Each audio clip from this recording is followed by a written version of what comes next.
एक बार सभी मेरे साथ मिल करके पवित्र ओम का उच्चारण करेंगे, क्योंकि ओम परमपिता परमात्मा का मुख्य नाम है और वेदादि शास्त्रों में जिसकी महिमा का बार बार गुणगान किया गया है। आइए चित्त की वृत्तियों को एकाग्र करते हुए हम सभी पवित्र ओम का उच्चारण करें।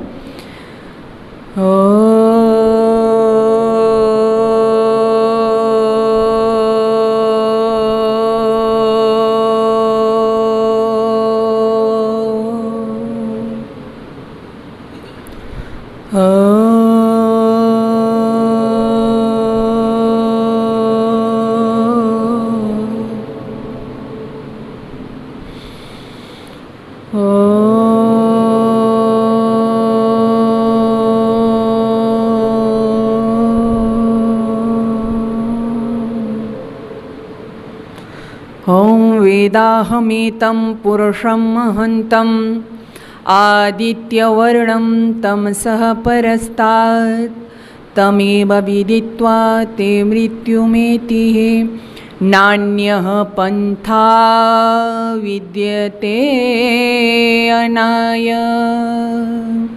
नान्यः पन्था विद्यते अनाय। बहुत से लोग बस अपने दुखों के गीत गाते हैं। दिवाली हो या होली हो सदा मातम मनाते हैं, मगर दुनिया उन्हीं की रागनी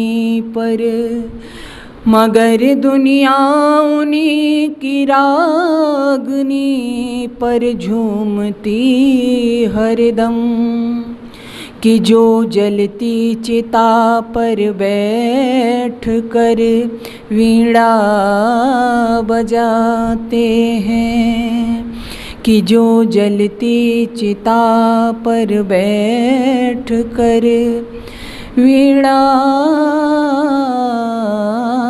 बजाते हैं। ओम शांति शांति शांति। बहुत ही आदर और सम्मान के योग्य आज की सभा के अध्यक्ष महोदय, आदरणीय इस सभा के और केंद्रीय सभा के भी प्रधान आदरणीय वंसल जी, और आज जिनका जन्म दिवस है वह भी वेदी पर उपस्थित हैं। आदरणीय आर जी बड़ी ही कुशलता से संचालन कर रहे आदरणीय हमारे मंत्री जी, मेरे से पूर्व बहुत सुंदर भजनों का आपने रसास्वादन किया। ममित जी, हमारी लता जी, माता जी, और आप इस पंडाल में, इस सभागार में उपस्थित सभी पंच भौतिक शरीर में अवतरित पवित्र आत्माओं, प्यारे प्यारे छोटे छोटे बच्चों, बहुत ही सुंदर कार्यक्रम का आयोजन यहाँ से किया जाता है और मैं भी अपना सौभाग्य समझती हूँ कि ये राष्ट्र रक्षा यज्ञ जो बैनर पीछे लगा हुआ है, मैं सोचती हूँ मेरी भी कुछ आहुति इसमें पड़ रही है। वैसे मैं पूरे भारतवर्ष में जहाँ जहाँ गई या जाती हूँ, लेकिन बुढ़ाना गेट में मैं आना अपना सौभाग्य समझती हूँ, और वो सौभाग्य इसलिए ही कि ये एक संकल्प जो इन्होंने ले रखा है, राष्ट्र रक्षा यज्ञ जो ये कर रहे हैं, ये साधारण बात नहीं है। हम और आप अपनी कितनी आहुति उसमें दे सकते हैं। और मैं भी विचार भी कर रही थी, बात भी कर रही थी कि इतनी सुंदर व्यवस्था आपके बैठने के लिए, यहाँ तक कि आपके भोजन की भी व्यवस्था रहती है, और फिर भी हम अपनी आहुति प्रदान नहीं करते, तो मुझे लगता है कि हमसे ज़्यादा कोई अभागा नहीं होगा शायद। तो पहले बहुत बहुत मैं इसके लिए परमपिता परमात्मा से भी ये धन्यवाद करती हूँ कि उन्होंने इस तरह के सद्विचार वो आयोजकों के दिल में, और फिर मुझे भी वो शक्ति देते हैं कि मैं उसमें अपना कुछ योगदान दे सकूं। बहुत सुंदर कार्यक्रम, बहुत अच्छा विषय विचार कि किस तरह से हम अपने महापुरुषों को याद रखें। अभी आपने पिछले दिनों देखा, एक लाइन वह भी लिखी हुई थी जो आदरणीय हमारे प्रधान जी ने जो कार्यक्रम छपवाया है कि किस तरह से जो हमारे सैनिक शहीद हुए हैं या हमारे देश में पिछले दिनों जो हालात रहे, जो स्थितियां परिस्थितियां रहीं, किस तरह से हमने अपने आप को गौरवान्वित महसूस किया, वह सब पर भी हम उन वीरों को भी उनके सम्मान के लिए कुछ शब्दों के द्वारा शब्दांजलि अर्पित करने के लिए भी हम और आप आज सभी यहाँ एकत्रित हुए हैं। मैं सबसे पहले उन वीरों को जो इस भारत माँ की रक्षार्थ, आपने देखा पिछले दिनों जो शहीद हो गए, सर्वप्रथम वो कितने भी थे, मैं उनको श्रद्धांजलि अर्पित करती हूँ और परमपिता परमात्मा से ये प्रार्थना करती हूँ कि हमारे देश में समय समय पर ये महापुरुष पैदा होते रहें, ये वीर पैदा होते रहें। और मैं अपनी बात भी यहीं से प्रारंभ करना चाहती हूँ कि आज हम जो बात करेंगे वो एक चर्चा परिचर्चा के सदृश भी आप कह सकते हैं। आपने पिछले दिनों देखा, आज राष्ट्र रक्षा यज्ञ की जो श्रृंखला चली है, शायद आपने विचार किया हो कि इसकी आवश्यकता क्यों है। आज जब पिछले दिनों इस देश के अंदर यानी हमारा भारतवर्ष, जहां हर एक प्राणी अपने आप को बड़ा सुख बड़ा चैन महसूस कर रहा हो और उसी सुख और चैन के वशीभूत होकर के इस देश के कुछ युवा या कुछ जो जिन्होंने नए दाम्पत्य जीवन में जिन्होंने प्रवेश किया और वो कहीं घूमने जाते हैं, और वो घूमने वहाँ नहीं जाते जहाँ उनका आधिपत्य नहीं है या वो जहाँ नहीं जा सकते, वो वहाँ जा रहे हैं, वो उस देश में जा रहे हैं जहाँ जिस देश में वो पैदा हुए हैं। जहाँ जाना वहाँ कोई बेईमानी नहीं है, वो वहाँ घूमने जाना चाहते हैं, घूमने गए हैं।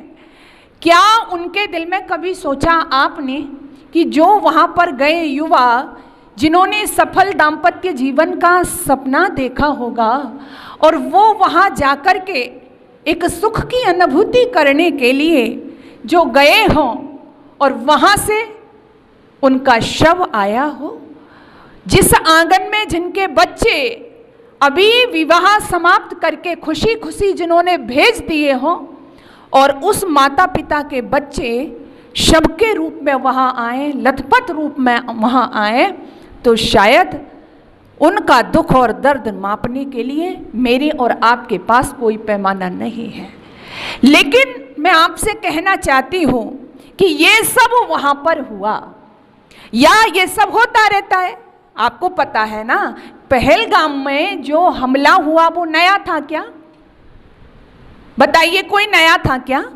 अपना इतिहास उठाइए, 900 साल से हमारे देश में ये सब चलता आ रहा है, ये सब हो रहा है।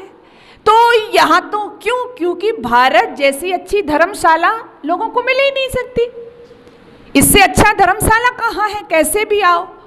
तो वहाँ पर जो हुआ और जिस बात के लिए बहुत दिन से आपको जो विचारक हैं, जो सुधारक हैं, जो महापुरुष हैं, आपको जगा रहे थे, आपको बता रहे थे, आपको प्रेरित कर रहे थे, जब वहाँ पर मारा गया, मैं नहीं थी ना वहाँ पर, आप नहीं थे ना वहाँ पर, फिर आप, मैंने आज देखा, शायद ही कोई हो जिसको पता ना हो, हर एक व्यक्ति कह रहा है कैसे मारा, कैसे मारा उनको? जाति पूछी थी क्या? बताइए, जाति पूछी थी क्या उनसे? नहीं ना। उनसे पूछा था क्या पंडित हैं, जाट हैं, ब्राह्मण हैं, वैश्य हैं? पूछा था क्या? नहीं पूछा ना। क्या पूछा था? धर्म पूछा था कि आपका धर्म क्या है। और धर्म पूछ करके केवल इसलिए कि उनका सनातन वैदिक धर्म है और उनको मार दिया गया हो, शायद इससे ज्यादा वेदना की और कोई बात नहीं हो सकती थी। मैं इसलिए आपसे कहना चाहती हूं, हम तो इस देश में बंटते रहे हैं, किसके नाम पर? जातियों के नाम पर। हम तो लड़ते रहे हैं इस देश के अंदर कि तू ब्राह्मण है, तू जाट है, मैं गूंजर हूं, वो वैश्य है। लेकिन वहां उन्होंने नहीं पूछा कि तू कौन है, वहां तो सिर्फ बात थी तो एक धर्म की बात थी, और वो धर्म पूछ करके गोलियां चलाई। उनका कोई कसूर नहीं था, उनको मारा और उनको चैलेंज के साथ में मारा। तो मैं आपसे पूछना चाहती हूं, क्या अब भी आपकी समझ में नहीं आया? हाँ, ये ठीक है कि जो उन्होंने कहा था, हमारी माताओं बहनों की क्या तड़प रही होगी उस समय, और उन्होंने कहा कि जब हमारे पतियों को यहाँ पर मारा जा रहा है, मर गए हैं, तो हमारा जीवन भी बेकार है, और कहा कि हमें भी मार दो, हमें भी मार दो ना। जब हमारे पतियों को मार दिया तो चेतावनी दे करके छोड़ दिया कि तुम्हें, बोलो, कोई कहानी थोड़ी सुना, क्या बोला, तुम्हें नहीं मार रहे हैं। क्यों नहीं मार रहे हैं कि जाकर के बता देना, इस देश के प्रधानमंत्री को जाकर के बोल देना। तो जो बताया ठीक रहा कि उनको छोड़ दिया, बताया, लेकिन उनको एक एहसास भी हुआ, एक एहसास करवाया। किसने करवाया? भारत के शेरों ने, भारत के सैनिकों ने, भारत के वीरों ने। क्या एहसान करवाया, क्या एहसास करवाया उनको कि ये जो भूमि है ना, ये वीर विहीन नहीं है। हाँ, इस देश पर आक्रमण होते रहते हैं, और वो देश के आक्रमण जो होते हैं ना, वो कौन उनमें शामिल होता है? भारत के जयचंद शामिल होते हैं। आज भी नजर आ रहे हैं ना, आप देखते होंगे ना मीडिया पर, आज भी जयचंद नजर आ रहे हैं। शुरू से जिनका काम गद्दारी करना रहा, आज भी वो हैं। लेकिन भारत के वीरों ने एहसास करवा दिया कि माता बहनाओं को चुनौती देना, उनका सिंदूर उजाड़ना इस देश में साधारण बात नहीं है। और हम तो उस परंपरा के संवाहक हैं जिस परंपरा में बजरंग बली ने मां सीता के मान की खातिर लंका को जला दिया था। वो बजरंग बली के बेटे आज फिर से तैयार होकर के जब आवश्यकता पड़ी तो अपना खून बहा करके बहनों के सिंदूर की रक्षा की और सिंदूर की ताकत पूरी दुनिया को दिखा दी। ये इस देश के वीरों का शौर्य है। हम नहीं टूटते, हम नहीं झुकते। हमारे सैनिकों ने लोहा लिया, हमारे सैनिक लड़े, और उनका एक ही मकसद रहा। उन्होंने एक ही बात अपने जेहन में धारण की। उन्होंने कहा कि हम, अरे याद रखो दुष्टों, हम किस परंपरा के संवाहक हैं? महाराणा प्रताप के हम उस कुल में पैदा हुए हैं, उस कुल के संवाहक हैं। महाराणा प्रताप जो इतिहास रच सकते हैं, ध्यान रखो, महाराणा के कुल में पैदा होने वाले हम संवाहक हैं।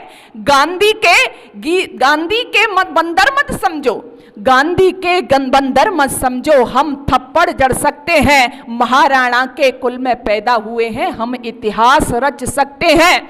गांधी के बंदर मत समझो, हम थप्पड़ जड़ सकते हैं। और एक बात और बड़ी सुंदर उन्होंने कही कि हमसे लड़ने वाले गिदड़ों, हमसे लड़ने वाले गिदड़ों, जाकर के इतिहास पढ़ो।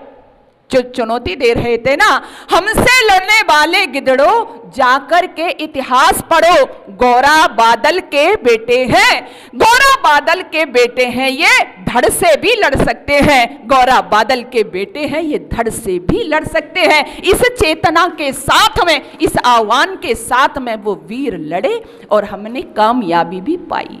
लेकिन यहां मैं 2-3 बात आपसे करूंगी। 2-3 बात वो कौन सी होंगी कि क्या जो पहले से हम आपको बताते रहे, जो हुआ या जो हमारी सेना ने जो मुकाबला किया, हम गौरवान्वित हुए, माँ भारती का सीना चौड़ा हुआ, वो ठीक है। लेकिन आगे हम किस तरह से, क्या इसी तरह से हम फिर हमारे पे हमला होते रहेंगे, या फिर इसी तरह से हम नहीं छोड़ेंगे जातियों में बंटना? क्या नहीं छोड़ेंगे हम एक दूसरे के प्रति तैयार होना? किसके नाम पर? जातियों के नाम पर। अगर ऐसा होगा इस देश में तो धर्म को कौन बचाएगा? जरा याद रखना, कौन बचाएगा? यदि हम आपस में बट जाएंगे तो हिंदू चेतना के बिंदु धुंधला जाएंगे। वाल्मीकि सीता को कैसे निभाएंगे, राम शबरी के बेर कैसे खाएंगे।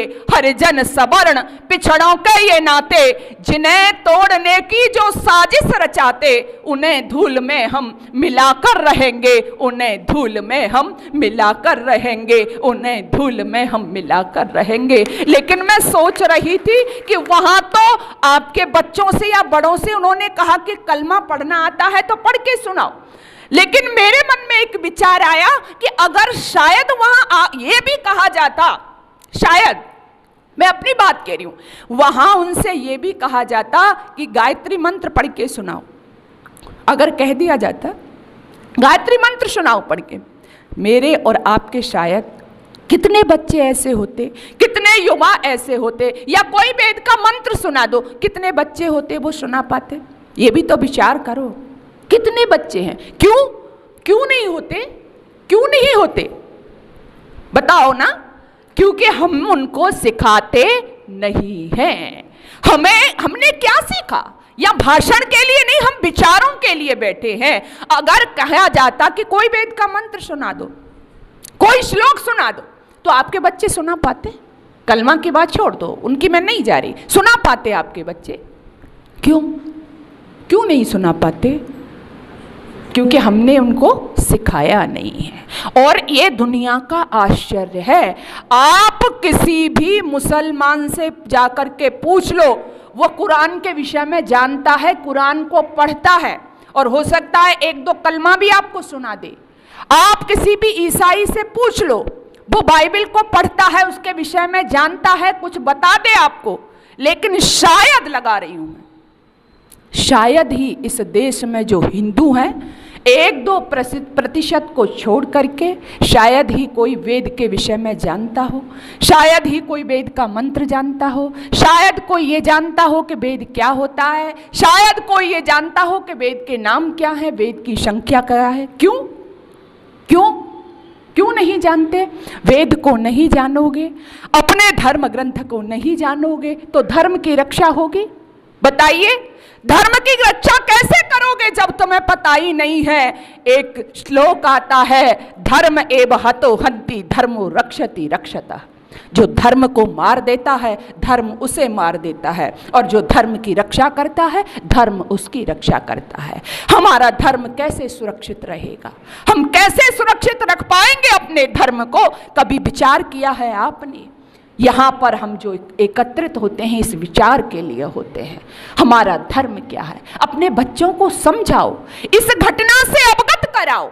ये कोई मैं कह रही हूँ ना, ये नई घटना नहीं है। समझाइए अपने बच्चों को कि आपका धर्म क्या है, आपके धर्म ग्रंथ क्या हैं, आपके महापुरुष क्या हैं, आपके देवता क्या हैं, आपका क्या कर्तव्य है, आपको क्या पढ़ना है, आपको कैसे रहना है। इस देश के अंदर सबसे बड़ा जो मदरसा है, एशिया का सबसे बड़ा मदरसा आपके देश में है, चल रहा है। कहाँ चल रहा है? आप सब परिचित हो ना, देवबंद में। कितने बच्चे पढ़ रहे हैं वहां पे? लगभग 6,500। लगभग 6,500 बच्चे वहां पर पढ़ रहे हैं। और जब उनसे पूछा गया वहां पर जाकर के कि ये जो बच्चे पढ़ रहे हैं, इनका भविष्य क्या है, इनका फ्यूचर क्या है, तो उनको शिक्षा देने वाला वहाँ पर उनका जो गुरु है, मौलवी है, वो क्या कहता है कि इनको इस्लाम के प्रचार प्रसार के लिए तैयार किया जा रहा है। यानी उनका भविष्य, आप जैसे कहते हो ना आपके बच्चे डॉक्टर बनेंगे, प्रोफेसर, इंजीनियर, उनका क्या उद्देश्य है? इस्लाम धर्म के प्रचार के लिए 6,500 बच्चे तैयार हो रहे हैं। और कोई उद्देश्य, इस्लाम धर्म के प्रचार। आप कभी सोचते हो कि आपके बच्चे भी गुरुकुल में जाएं, आपके बच्चे भी अपने धर्म के प्रचार के लिए, प्रसार के लिए आगे आएं? आप कभी सोचते हो इस बात को? कभी बताया है आपने अपने बच्चों को? तो फिर जब नहीं बताओगे, नहीं समझाओगे, तो फिर आपको बाद में याद आएंगे कौन?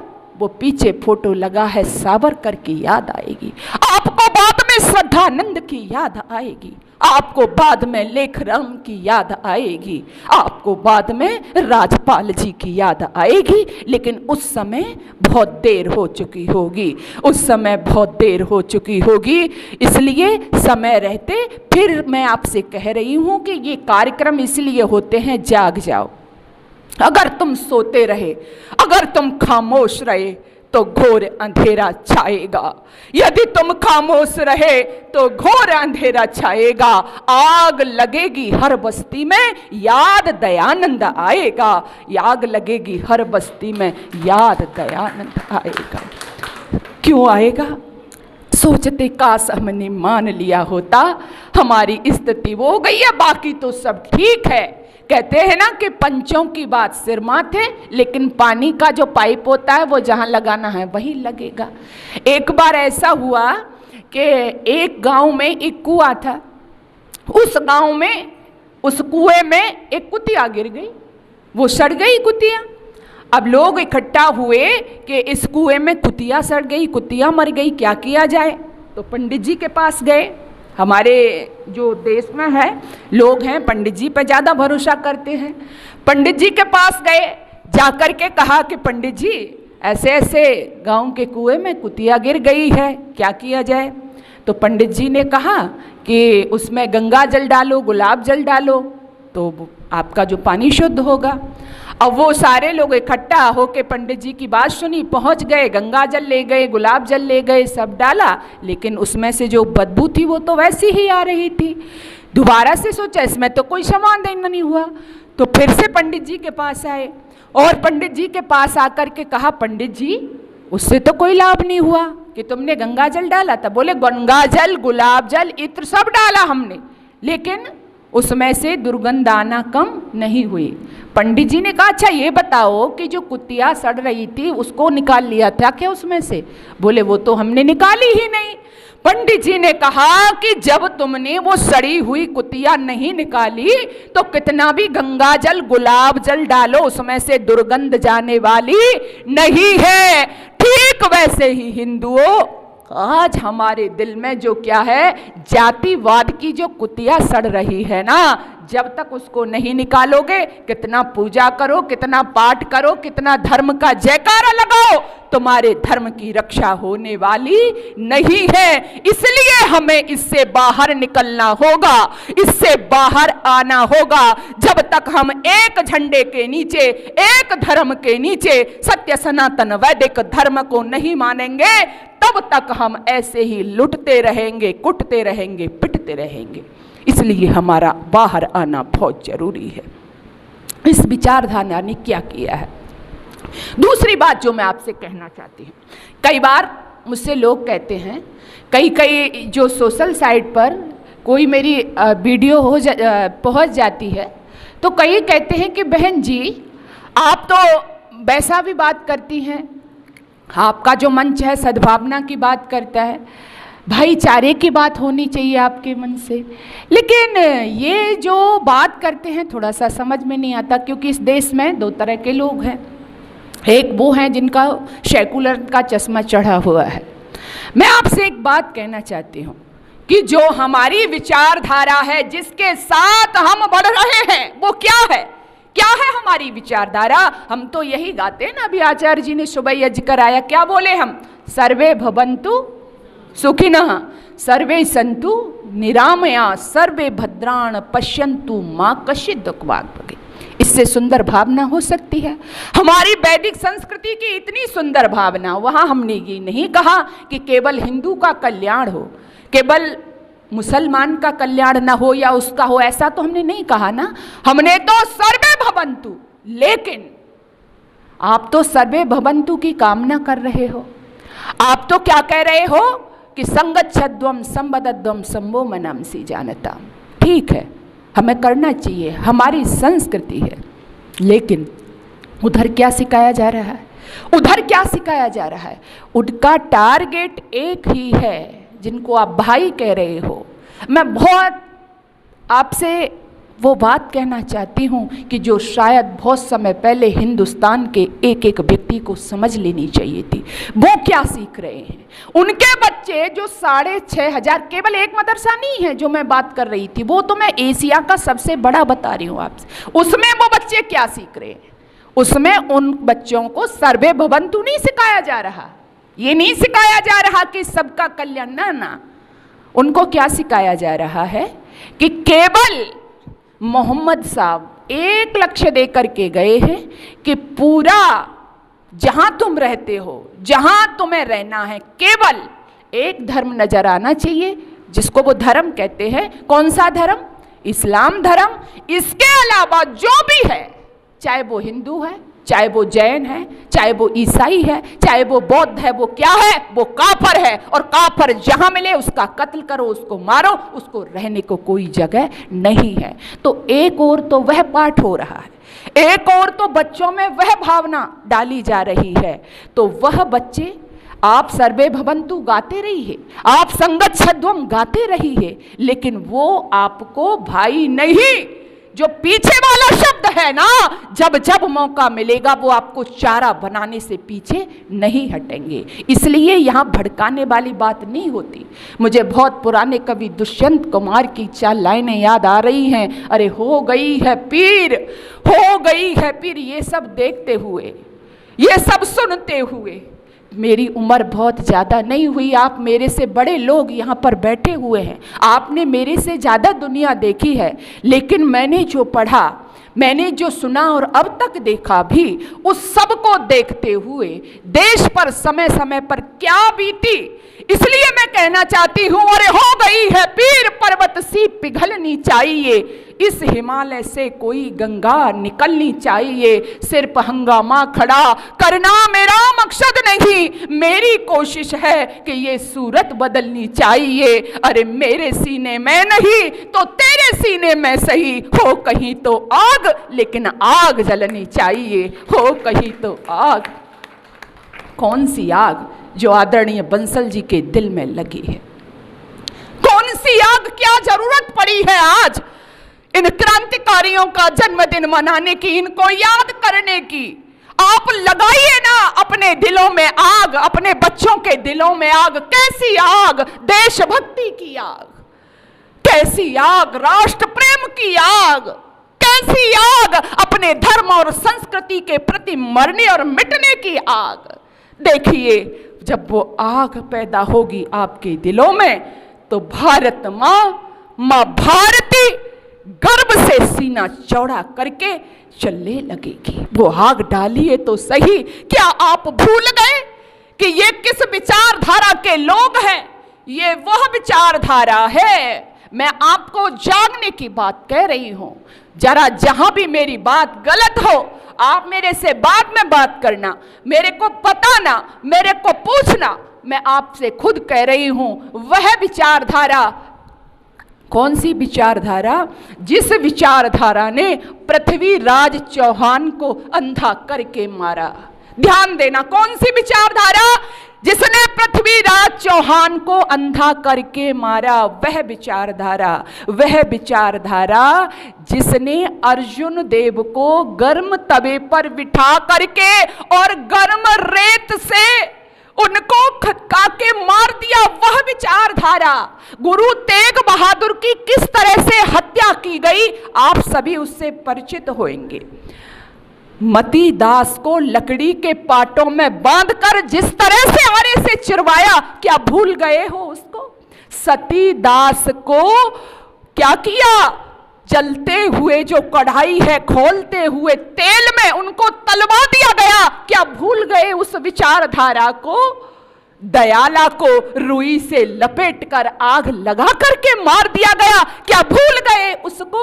ये वो विचारधारा है। गुरु गोविंद सिंह के शहजादों को दीवारों में जिंदा चिन करके मार दिया। क्या भूल गए उसको?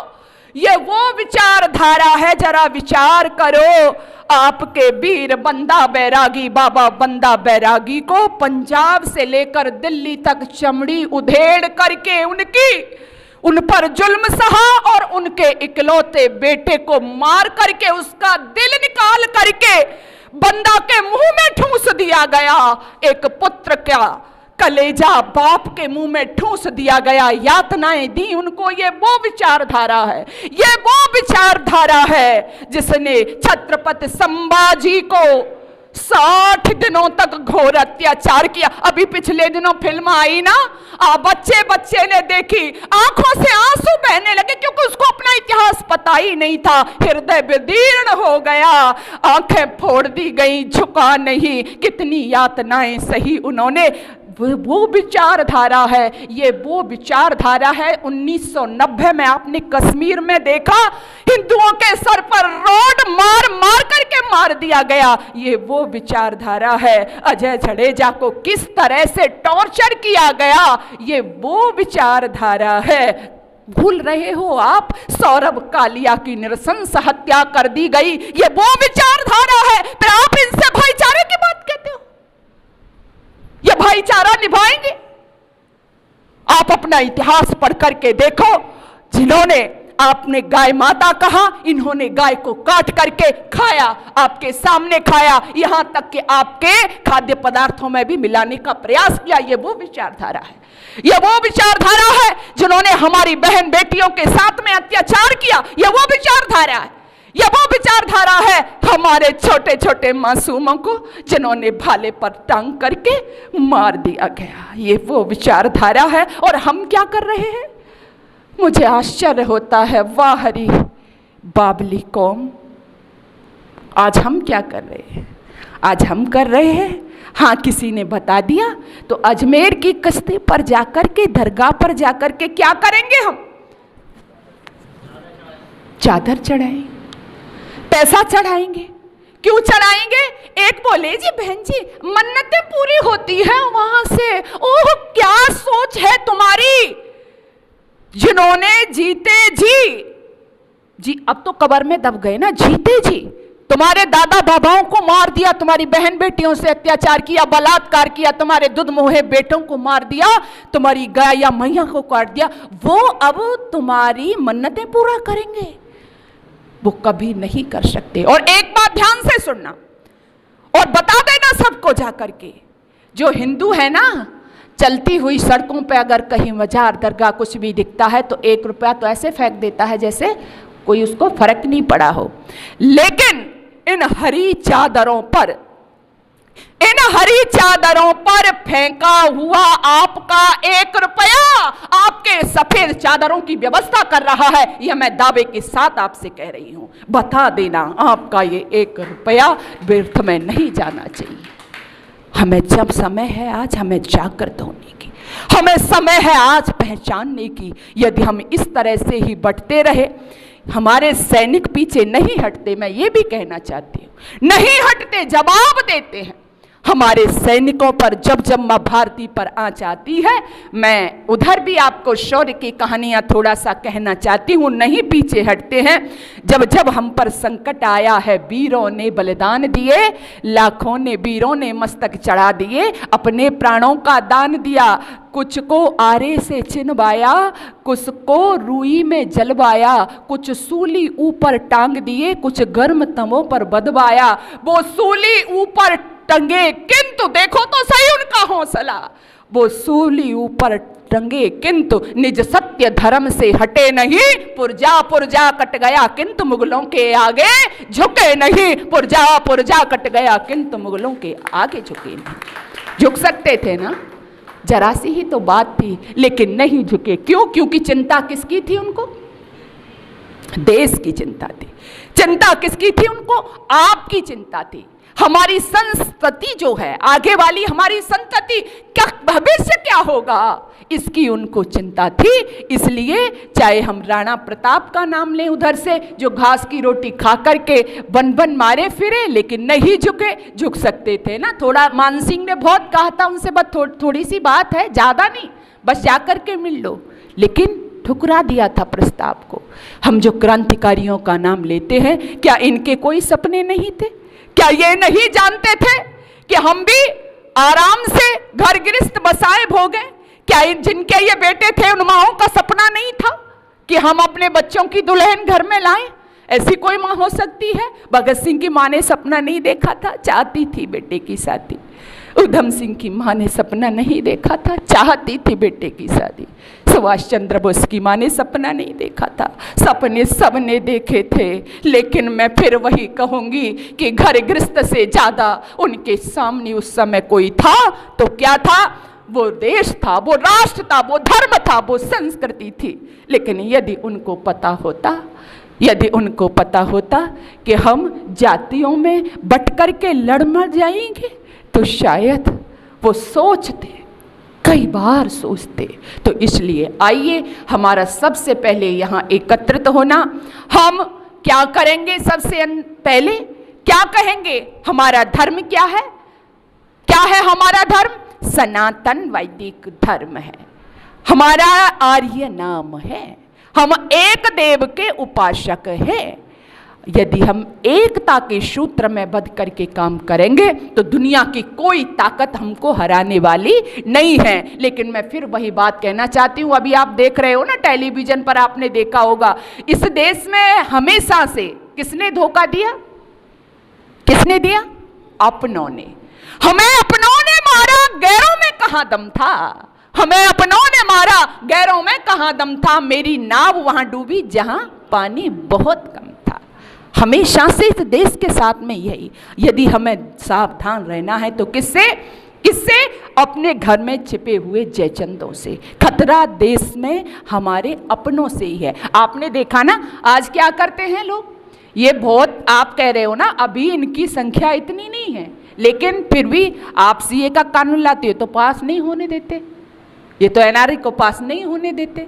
अच्छा, आप संख्या में कम हो भी ज्यादा हो, लेकिन ये पास नहीं होने। आप तो कभी सड़कों पर आए नहीं, आपने तो कभी कहा नहीं कि जनसंख्या नियंत्रण का कानून भी बनना चाहिए ना, होना चाहिए ना, क्योंकि एक समय ऐसा आएगा। हम तो कहां सिमट करके आ गए।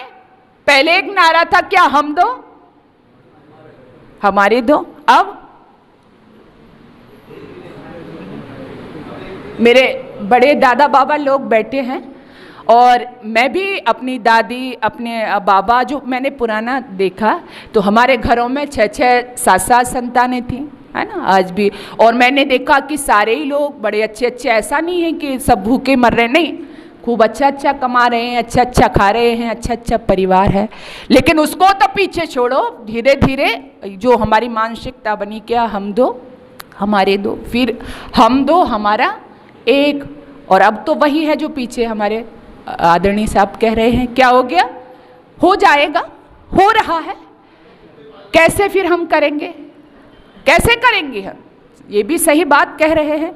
आज हमारी जो कौम है, और मैं कहूं ये क्या मतलब मूर्ख ही मैं कह सकती हूं, यह मूर्ख कह सकती हूं। और मुझे एक बात याद आ रही है, क्यों कह सकती हूं मैं कि हाँ सही कहा आपने, संतान नहीं पाली जाती, लेकिन इस देश के लोग कुत्ते पाल रहे हैं, कुत्ते घरों में हैं। मैं कई बार सोचती हूँ संतान नहीं पाली जाती। गाय जो आपकी माँ कहा वेद शास्त्रों में, आपको दूध पिलाती है, आपकी संस्कृति का आधार है, वो नहीं मिलेगी आपके घरों में। लेकिन स्टैंडर्ड इतना हो गया कि कुत्तों से सावधान वाली पट्टिका आपके घरों पे जरूर आप वो लगी हुई मिलेगी। हम बाबला नहीं तो और क्या है। मैं अपनी बात कुछ इस तरह से आगे बढ़ाती हूँ, आपकी समझ में आ जाएगी कि हम किस तरह से नादानी कर रहे हैं। जो सेकुलर वाले लोग हैं ना, वो कहते हैं जी नहीं, इस देश में तो अभी भी पिछले दिनों तो यही कहा कि नाना ऐसा नहीं है, हम सब भाई हैं, मना नहीं है। शुद्धि का काम भी आर्य समाज ने सबसे ज्यादा किया। आपको पता होगा, यहाँ बड़े बुजुर्ग लोग बैठे हुए हैं, शुद्धि का काम किसने किया सबसे ज्यादा? आर्य समाज ने किया। और समाधान भी यही है, जब तक शुद्धि का कार्यक्रम नहीं चलेगा तब तक कोई समाधान नहीं है। सबसे ज्यादा काम आर्य समाज ने किया।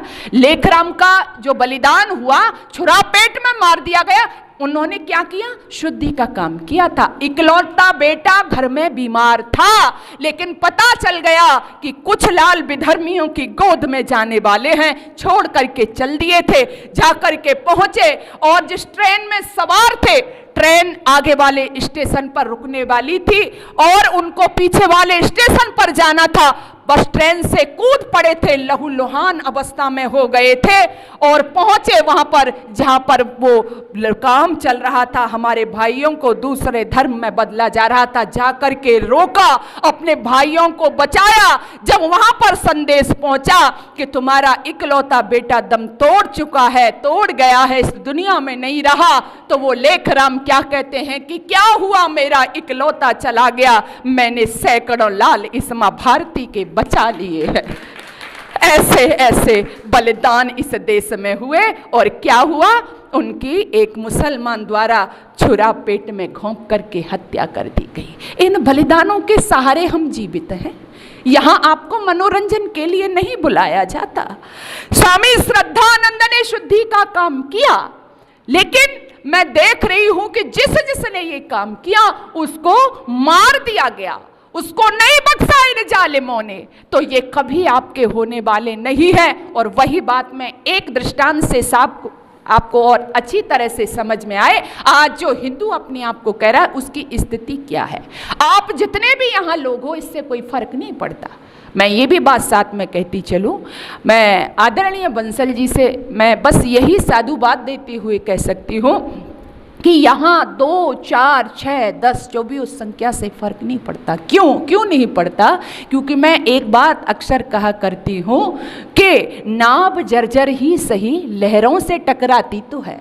नाव जर्जर ही सही लहरों से टकराती तो है, एक चिंगारी कहीं से ढूंढ लाओ दोस्तों, इस दिए में तेल से भीगी हुई बाती तो है। यह भीगी हुई बाती का काम आर्य समाज करता है, इस समाज से आदरणीय बंसल जी करते हैं। तो इसलिए निराश होने की जरूरत नहीं है, लेकिन हमें समझना है। जो ये लोग कहते हैं ना इस देश में तो सब मिलके रह रहे हैं, क्या आपत्ति है, इसमें तो राजनीति चल रही है। मैं किसी राजनीतिक पार्टी, ये भी आपको बता दूं, मेरा किसी भी राजनीतिक पार्टी से मैं ना किसी में काम करती हूँ, ना मेरा उनसे कोई किसी से विरोध है। हाँ, मेरा विचारधारा से विरोध है।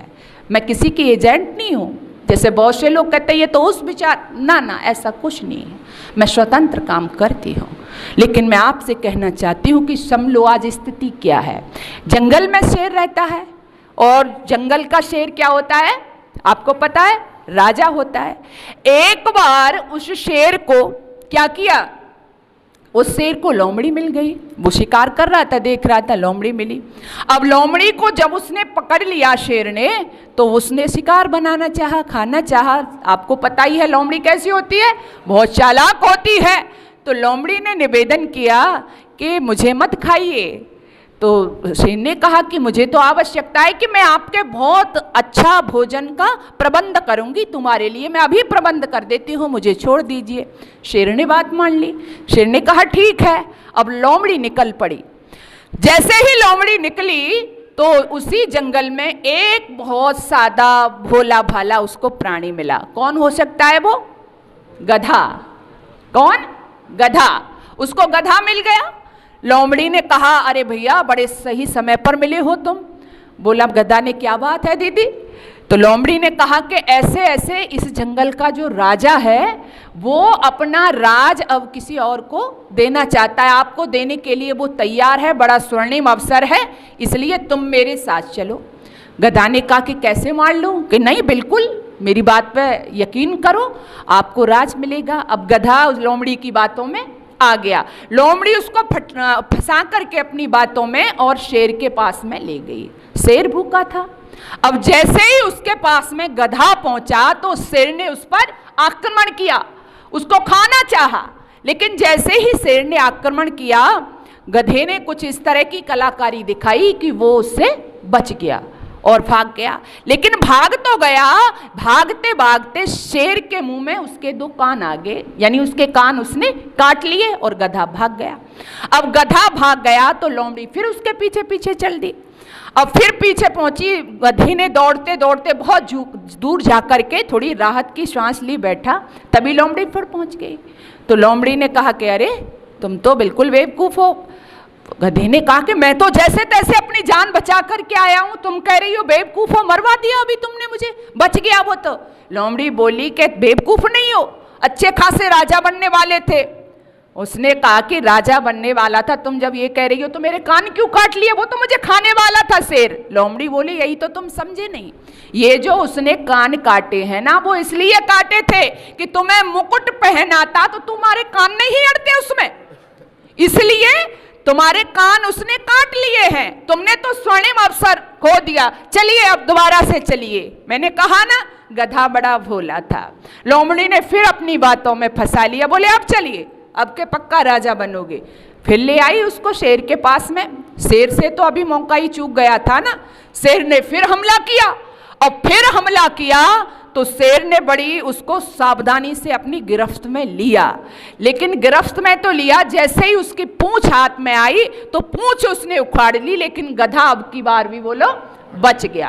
अब की बार भी गधा बच गया और पूंछ उसके हाथ में आ गई, तो लोमड़ी फिर पीछे से उसके पीछे हो ली।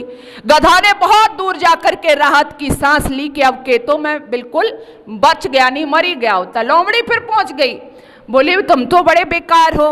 गधा को अब तो बड़ा तेज गुस्सा था, बोले नहीं अब नहीं, बहुत हो गया, अब नहीं मैं रुकूंगा। बोली क्यों? क्योंकि तू तो मुझे मरवाने के चक्कर में घूम रही है। लोमड़ी ने कहा देखो तुम रहे बुद्धू, तुम मूर्ख हो। बोला मैं मूर्ख क्यों? पहले तो तेरी बात मेरी समझ में आ गई थी कि मेरे कान काट लिए, तो मेरी समझ में आई मुकुट, लेकिन अब के मेरी पूंछ उखाड़ दी, अब के मेरे पे आक्रमण था। तो लोमड़ी ने कहा यही तो तुम समझते नहीं हो। तो उसने कहा क्या? कि इसलिए उखाड़ी उसने कि जब आप सिंहासन पर बैठोगे तो तुम्हारी पूंछ नहीं अड़ती, इसलिए वो तो सारी व्यवस्था कर रहे हैं ना, तुम्हारी मारने का उद्देश्य नहीं था। अब गधा तो बेचारा भोला था, फिर फंस गया। लेकिन ध्यान देना किस्मत बार बार साथ नहीं देती है। लोमड़ी ने फिर फंसा लिया अपनी चंगुल में, और जैसे ही वो गधा शेर के पास में पहुंचा तो शेर बिल्कुल तैयार खड़ा था, और शेर ने उसने अपनी गिरफ्त में ले लिया, उसको मार दिया। अब जैसे ही उसको मार दिया गधे को, तो लोमड़ी पास में आ गई। तो शेर गुफा में गया और लोमड़ी से बोल के गया कि इसका जो शेर है, इसका जो गधा है, इस गधे का फेफड़ा और इसका दिमाग मेरे पास लेकर के आओ खाने के लिए। तो वो जो लोमड़ी थी बड़ी चालाक थी, उसने उस गधे का फेफड़ा निकाला, उसका दिमाग निकाला और दिमाग को खुद खा गई, और वो फेफड़े लेकर के शेर के पास में पहुंच गई। शेर ने कहा कि ये तो फेफड़ा ही है, इसका दिमाग लेकर के नहीं आई। तो लोमड़ी ने हाथ जोड़े और हाथ जोड़ करके कहा कि राजा साहब, यदि इस बेचारे में दिमाग ही होता तो ये मेरे साथ यहाँ तक क्यों आता? शायद आप समझ ही गए होंगे, आज जो अपने आप को हिंदू कह रहा है उसकी स्थिति उस गधे की तरह बनी हुई है। मुझे अपार वेदना हो रही है इस बात को कहने में कि हम कब तक, हमें जगाने के लिए समय समय पर अनेक संत, महापुरुष, वीर, इस धरा पर वीरांगनाएं, ऋषिकाएं, विदुषियां आई, लेकिन हम एक शराबी की तरह हमारी स्थिति हो गई है, जो चलता है संभलता है फिर गिर जाता है, जो उठता है चलता है फिर गिर जाता है, उसी तरह से हमारी स्थिति हो गई है। हम जागते हैं फिर सो जाते हैं, हम जागते हैं फिर सो जाते हैं, लेकिन हमारे ऊपर क्या चल रहा है, हमारा क्या कर्तव्य है, हमें क्या करना चाहिए, इस बात पर हम ध्यान नहीं देते, इस बात को हम समझ नहीं पाते हैं। ये हमारी सबसे बड़ी भूल होती है। इसलिए मैं आपसे कहना चाहती हूँ कि सब बात को छोड़ करके सबसे पहले मैं हमेशा, मेरा ये जोर रहता है, आप संख्या में चाहे कितना भी हो, लेकिन एक दूसरे से जाकर के कहेगा, आप परिवारों में अपने बच्चों को बताइए, उनको अपने धर्म ग्रंथों के नाम पूछिए। आप देखते हो ना, मैं अक्सर इस बात को कहा करती हूं कि हमारी मानसिकता इतनी क्षीण क्यों हो गई है। मैं अभी आ रही थी, बैठ करके रास्ते में देख रही थी तो कितने यहाँ पर मौलवी लोग हैं, कितने यहाँ पर मोमडन लोग हैं, उनके छोटे छोटे बच्चे, चाहे गर्मी है, चाहे सर्दी है, चाहे जाड़ा है, चाहे बरसात है, आपने देखा ना कि वो टोपी नहीं उतारना छोड़ते। ऐसा नहीं है वो उसमें बहुत सुंदर लगते हैं, क्या है उनका मतलब? क्योंकि वो उनकी पहचान है। आपके बच्चे चोटी रखते हैं? नहीं रखते ना। क्यों नहीं रखते? क्यों नहीं रखते?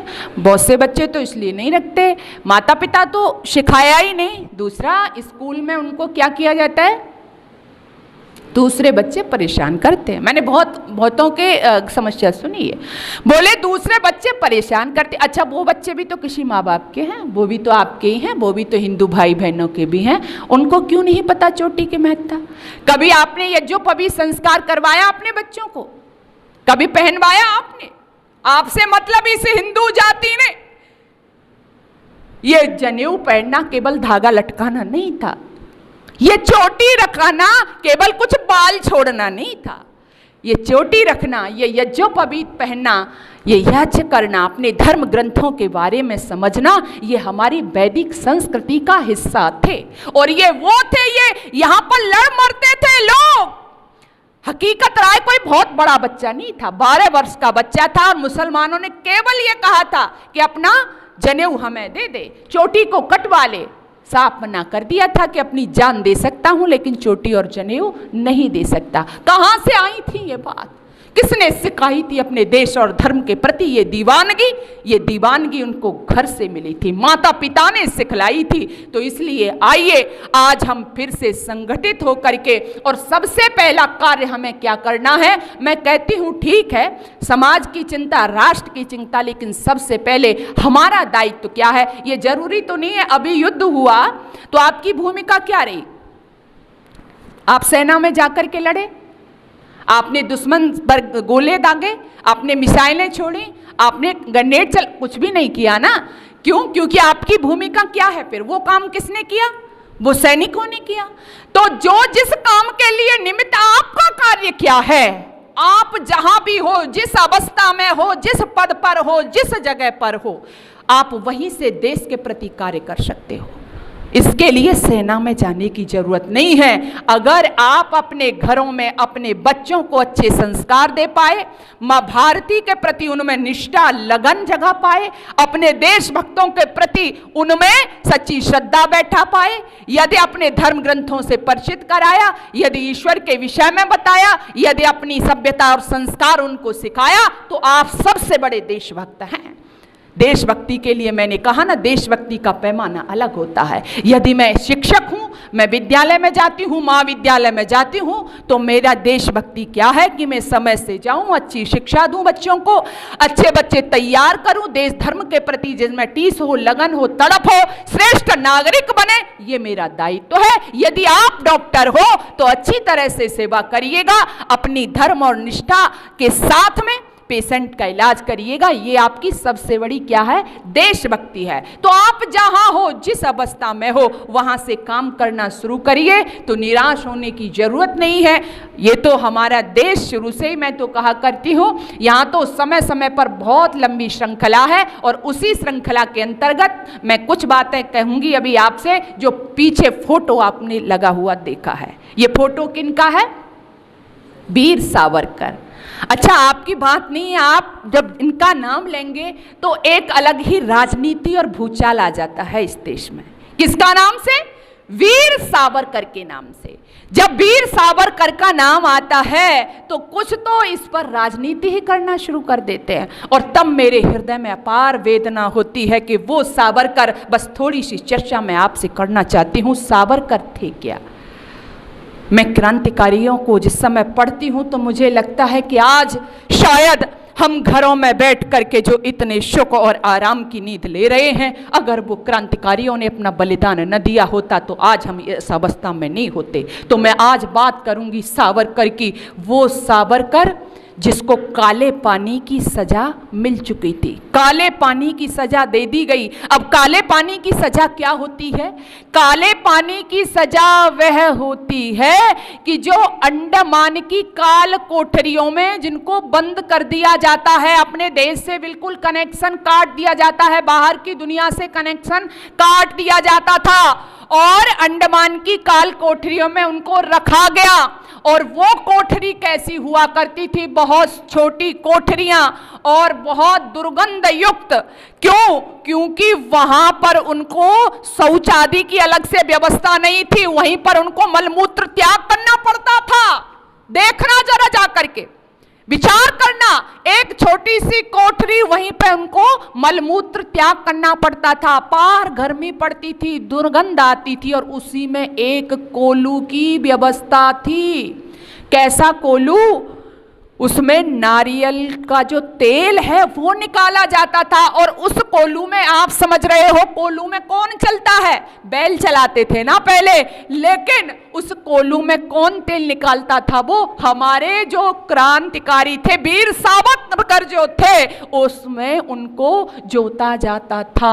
और वो कोलू चलाना कोई साधारण बात नहीं है। आधा चक्कर भी नहीं लगा पाता था हर व्यक्ति। जब नहीं लगा पाता था आधा चक्कर, तो वो लटक जाता था ताकि पूरा शरीर का वजन से वो तेल निकले। और वो नहीं लगा पाता था तो अंग्रेजी सेना के जवान पीछे खड़े होकर के कोड़े बरसाते थे उनके ऊपर। जरा विचार करो। और कोड़े बरसाते बरसाते और कोलू में चलते चलते यदि उनको प्यास लगती थी गर्मी के दिनों में, तो केवल 2 कटोरी पानी अलाउड था। यदि तीसरी कटोरी पानी पीने की भूल की तो फिर उन पर कोड़े बरसाए जाते थे। तो मैं कहती हूँ, सावरकर किसका नाम है? सावरकर वह नाम है कि जो 2 कटोरी पानी पी करके अंडमान की काल कोठरियों में कोलू में इसलिए पिसता रहा। क्यों जी? क्यों वो कोलू में पिलवाया गया था? क्या चारा घोटाला कर दिया था उसने, या किसी और घोटाले में फंस गया था? बताइए, किस लिए बंद किया गया था? वो इसलिए बंद किया गया था कि मदन लाल ढींगरा ने, मैं थोड़ी सी जानकारी आपको दे रही हूं, जो करशन वायली की मौत कर दी थी, तो तथ्यों के आधार पर यह पाया गया कि केवल जो पिस्टल जिसके हाथ में है वो मदन लाल ढींगरा है। बाकी जो साजिश रची है वो उसका जिम्मेदार कौन है? वीर सावरकर है। इसलिए उसको दिया गया। 6,500 रचनाएं उन्होंने लिखी वीर सावरकर ने मां भारती के प्रति, विचारधारा जागृत करने के लिए। और वो क्या होता था उस समय, क्योंकि पुस्तक छपी नहीं थी, वो हाथों से लिख लिख करके बांटी जाती थी। किसमें? क्रांतिकारियों को दी जाती थी, नौजवानों को दी जाती थी, ताकि मां भारती के प्रति उनमें जोश पैदा हो, मरने मिटने की ललक पैदा हो। तो सावरकर तो वो नाम है। और उस सावरकर के लिए कोई कहे, बहुत लोग कहते हैं जी माफी मांगी सावरकर ने। मैं आपसे कहना चाहती हूं, यदि कोई जेल में बंद है, विचार करना, यदि कोई जेल में बंद है और उसको यदि कोई मौका दिया जाता है, तो उसका क्या कर्तव्य है या उसकी किसमें अच्छाई है? अगर मौका दिया जा रहा है तो बाहर आएगा ना। तो उस समय भी समय समय पर यह व्यवस्था की जाती थी कि यदि कोई, जब कोई आता था, जैसे जॉर्ज पश्चिम था, तो एक व्यवस्था की गई कि यदि कोई एक फॉर्मेट बनता था और उस फॉर्मेट पर केवल नाम आदि लिखा जाता था। जैसे जो प्रक्रिया होती है कि जो बाहर आना चाह रहा हो तो वो आ सकता है, वो इस नियम के, माफी नहीं मांगी जाती थी तो वो आ सकता है। तो वीर सावरकर ये चाहते थे कि यदि इसी में बंद मर गया मैं, तो मां भारती का और उपकार कैसे कर पाऊंगा? यदि बाहर आ गया तो मैं और उपकार कर सकता हूं। तो माफी नहीं मांगी थी। अगर वो माफी मांगता तो वो कोलू में नहीं पिलता। अगर वो माफी मांगता तो वो 2 कटोरी पानी से गुजारा नहीं करता, क्योंकि वो तो मैंने कहा ना, संभाग था उस महाराणा की परंपरा से। जिस महाराणा ने घास की रोटी खा करके जीवन बिता दिया, उसी सावरकर ने 2 कटोरी पानी पी करके अंडमान की काल कोठरियों में कोलू में पिल करके अपना जीवन गुजार दिया। तो वो सावरकर को यदि कोई आक्षेप और प्रक्षेप करे और हम कुछ ना बोले तो हमसे ज्यादा कोई गद्दार नहीं हो सकता, और क्रांतिकारियों की आत्मा भी हमको माफ नहीं करेगी। इसलिए मैं कहना चाहती हूं, चाहे हमारे ये क्रांतिकारी हो, इसलिए आपने देखा होगा सावरकर से पहले वीर सावरकर आपने लिखा हुआ देखा होगा। ये अद्वितीय वीर था, इसके मुकाबले का वीर। ये सबसे बड़ी सजा होती थी। और केवल एक क्रांतिकारी है जिसको आजीवन कारावास, जिसको बोलते हैं ना, 2 बार हुआ। कितनी बार? 2 बार। और वीर सावरकर अपनी आत्मकथा में लिखते हैं, वो क्या लिखते हैं? वो अपनी आत्मकथा में लिखते हैं कि मुझे इस बात की खुशी है कि ये लोग पुनर्जन्म नहीं मानते। मुझे इस बात की खुशी है कि ये लोग पुनर्जन्म नहीं मानते, लेकिन फिर भी इन्होंने मुझे क्या दिया? 2 बार आजीवन। तो कम से कम मुझे 2 बार आजीवन कारावास सही, इन्हें भारतीय संस्कृति, सभ्यता और यहाँ की परंपराओं की जानकारी तो हुई है। अब ये तो मान रहे हैं। इतनी बड़ी बात जो कह सकता है, उस मां भारती के लाल पर यदि इस देश में राजनीति की जाए तो बहुत वेदना का विषय है। इसलिए हम इन शब्दों में आप सभी के माध्यम से वो वीर क्रांतिकारी वीर सावरकर को भी मैं श्रद्धांजलि देना चाहती हूँ। हम क्या दे सकते हैं, जिन्होंने दिया, अरे जिन्होंने दिया राष्ट्र को जीवन, राष्ट्र तुम्हें क्या देगा। जिनने दिया राष्ट्र को जीवन, राष्ट्र तुम्हें क्या देगा। अपनी शान बढ़ाने को बस नाम तुम्हारा लेगा, अपनी शान बढ़ाने को बस नाम तुम्हारा लेगा। उनका नाम है, और यदि हम नाम भी नहीं ले पाए, इनकी कहानियाँ यदि हम बच्चों को नहीं सुना पाए, तो फिर इनके साथ में न्याय नहीं है। इसलिए, और मैं आदरणीय हरिओम पंवार जी, शायद आपने सुना होगा, आपके मेरठ के ही कवि हैं, उनकी 4 लाइनों से मैं अपनी बात पूरा करना चाहती हूँ। समय भी तो मेरा हो गया है, इसलिए मैं यही कहना चाहती हूँ कि चाहे ये जो हमारे क्रांतिकारी हों, या जो आज, ये मैंने पुराने सुनाए, आज भी उसी परंपरा के हैं। हमारे यहाँ हमले होते रहते हैं, और जो सैनिक पुलवामा में अटैक हुआ, उरी अटैक हुआ, आज भी जो हुआ, तो ये सब जो सैनिक हैं वो उसी परंपरा के हैं। उनके लिए मुझे उनकी चंद लाइनें याद आ रही हैं कि जो सैनिक सीमा रेखा पर ध्रुव तारा बन जाता है, उस कुर्बानी के दीपक से सूरज भी शर्माता है। गर्म दहानों की तोपों पर जो सीने अड़ जाते हैं, उनकी गाथा लिखने को अंबर छोटे पड़ जाते हैं। चंदगढ़ी सागर की लहरों का गर्जन रुक जाता है, उनके लिए हिमालय कंधा देने को झुक जाता है। उस सैनिक के शव का दर्शन, उस सैनिक के शव का दर्शन तीर्थ जैसा होता है। चित्र शहीदों का मंदिर की मूरत जैसा होता है, चित्र शहीदों का मंदिर की मूरत जैसा होता है। आप जिस मंदिर में बैठे हुए हैं और वीरों का चित्र आपके सामने है, आप भगवान की पूजा से कम नहीं कर रहे हो। इसलिए हम अपनी समय समय पर क्रांतिकारियों को याद करें, अपने बच्चों को उनकी कहानियाँ सुनाएं। मैं तो कहती हूँ आपके जो लोग बैठे हैं, क्योंकि अभी हम चर्चा भी कर रहे थे आदरणीय बंसल जी, तो युवा वर्ग नहीं है, कम है, तो हमारे नाती पोते जो घरों में है, मैं जो देख पा रही हूँ जिन घरों में आपके में, तो हमारा दायित्व क्या है। हालांकि आजकल तो वो दूसरा विषय है, परिस्थितियाँ बहुत चेंज हो गई। बहुत बच्चे तो दादी बाबा के पास में भी उनको आने नहीं दिया जाता।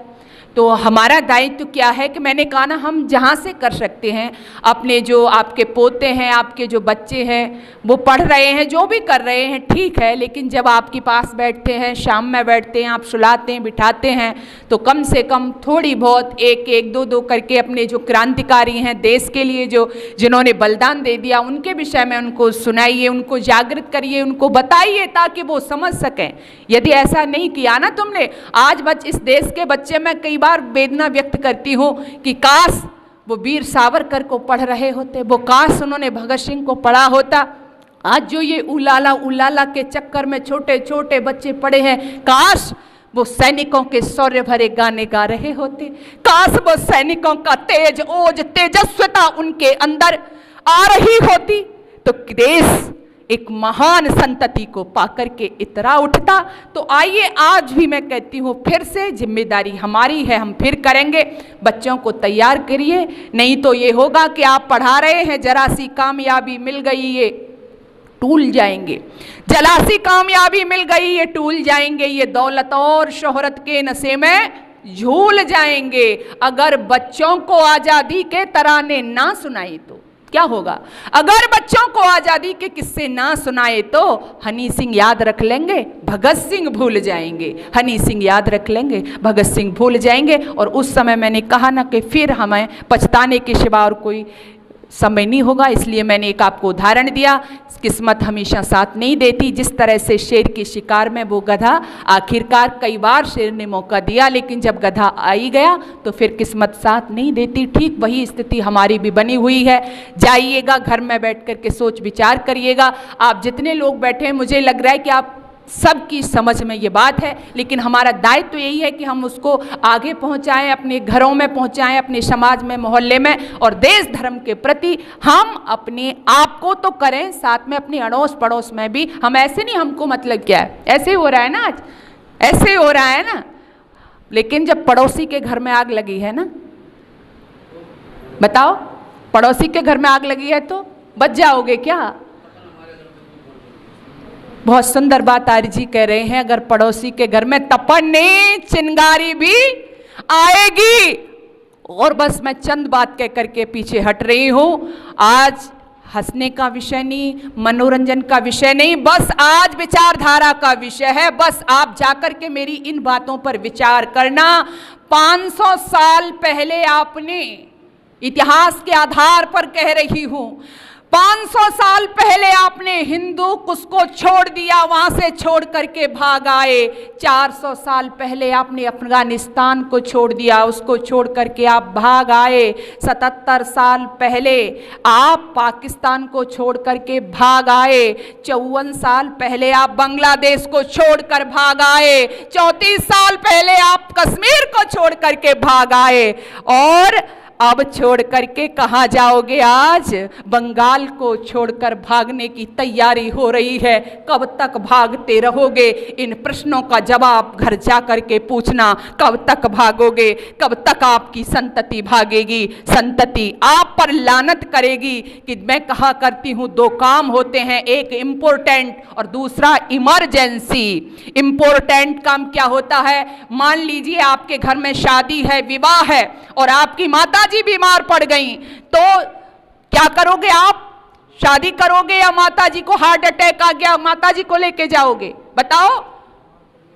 शादी का माहौल है, माताजी को अटैक आ गया, हार्ट अटैक, तो माताजी को लेके जाओगे, क्योंकि ये काम कैसा है? इमरजेंसी। और जो विवाह वाला काम है वो इम्पोर्टेंट काम है। तो ये दो काम है। दो कामों में सबसे पहले आज जो इमरजी हम जो लगे हुए हैं ना आज घर गृहस्थी के कामों में, कारोबार में, ये भी जरूरी है, लेकिन ये काम कैसा है हमारा? इम्पोर्टेंट। और इमरजेंसी क्या है? हमारा एकता के सूत्र में बंध जाना। तो मैंने जहां से बात शुरू किया था, यदि हम जातियों में लड़ गए, भिड़ गए, बट गए, तो फिर हमें कटने पिटने से कोई बचाने वाला नहीं है। इसलिए एकता के सूत्र में बंध जाइए। एक उद्घोष आपका होना चाहिए, एक धर्म ग्रंथ आपका होना चाहिए। नहीं तो जो अयोध्या में मस्जिद बनी थी ना, ऐसा नहीं था कि अयोध्या में और जगह नहीं थी, अयोध्या में जगह थी, लेकिन मंदिर को तोड़ करके मस्जिद बनाई गई। वाराणसी में जगह है, थी, लेकिन जहां जहां आपके मंदिर उनको तोड़ करके मस्जिदें बनाई गई। अरे फिर कहते हैं भाईचारा बढ़ेगा। अरे मस्जिदें तुमने बनाई, मस्जिदें तुमने बनाई, मंदिरों को तोड़कर। मस्जिदें क्या बन नहीं सकती थी मंदिरों को छोड़कर? तब हम समझते कि भाईचारा होता है, तब हम मानते कि भाईचारा होता है। तो आइए संगठित रहिए, एकता के सूत्र में बंधिए। जो भी संघर्ष, परिस्थितियां, स्थितियां, चुनौतियां हैं, घबराना नहीं है। हम सभी मिलकर के बहुत मजबूत हैं, मुकाबला करेंगे, हमेशा किया है। और मां भारती का मस्तक इसी तरह से सम्मान में ऊंचा रखेंगे। तो बहुत बहुत धन्यवाद आप सभी का। बड़ी शांति वृत्ति के साथ में आपने मुझे सुना है। और यहाँ के आयोजक आदरणीय बंसल जी का जो समय समय पर हम आप सबको मौका देते हैं, और हम इस राष्ट्र रक्षा यज्ञ में अपना थोड़ा सा चंद योगदान हम क्या दे सकते हैं इस राष्ट्र को, तो फिर भी देने की कोशिश करते हैं। सभी आयोजकों का बहुत बहुत धन्यवाद। और मैं चाहती हूँ कि परमपिता परमात्मा अपनी तरफ से इनको शक्ति भक्ति प्रदान करे कि ये इसी तरह से, ये अभी युवा हैं, मैं तो ये कहती हूँ, और ये इनका युवात्व और आगे बढ़ता जाए, ताकि ये राष्ट्र के प्रति, धर्म के प्रति, अपने समाज के लोगों को जागरूक करते रहें। और आज इनका जन्मदिवस था, वो हमारे मध्य में आर्य जी मौजूद हैं। भगवान से मैं ईश्वर से कामना करती हूँ कि उनको भी शतायु दे, दीर्घायु दे, और वो भी इसी तरह से बता रहे थे अभी दोनों मित्र हैं, तो मित्र का ये कर्तव्य होता है कि वो मित्र की अच्छे कार्यों में मदद करे और बुराइयों से उसको हटाए। तो दोनों ही मित्र अच्छे कार्य में लगे हुए हैं। तो ईश्वर से पुनः ये कामना कि आपको दीर्घायु दे। और हमारे आदरणीय मंत्री जी, हम देखते हैं किस तरह से सारा कार्यक्रम मैनेज करना, बहुत अच्छी तरह से। और मैं जो हमारे सामने बैठे हुए आदरणीय, मैं नाम से परिचित नहीं हूँ, सभी लोग मेरे दिमाग में हैं। तो अच्छा, कोषाध्यक्ष जी, आपके बिना तो कोई काम हो ही नहीं सकता भाई, अर्थ की तो बहुत ज़रूरत है। तो इसलिए सबसे आगे बिठाते हैं। बहुत बहुत अच्छा। और पीछे भी बैठे हुए हैं, थापर नगर से हैं हमारे आरजी। तो सभी जगह जगह पर, ये यहाँ नहीं, मेरठ में तो क्योंकि ये तो क्रांति की धरा है, जगह जगह पर मशाल जलती रहती है। तो इसी तरह से हम और आप भी थोड़ा सा उसमें अपनी आहुति डालते रहें। पुनः आप सभी का बहुत बहुत धन्यवाद। हमारी माता जी भी बैठी हुई हैं, आप भी घर गृहस्थी के कार्य छोड़ करके आई हैं और बंसल जी का हर समय साथ देती हैं। जितनी माताएं बहनें हैं, बाकी और भी तो होंगी ना है आपके साथ, तो उनको भी लेके आइएगा। घर गृहस्थी का काम तो रोज के हैं, उनको लाइए, कुछ उनको भी देश समाज की बात समझ में आए। तो सभी का एक बार बहुत हृदय की गहराइयों से बहुत बहुत धन्यवाद। ओम शांति शांति शांति।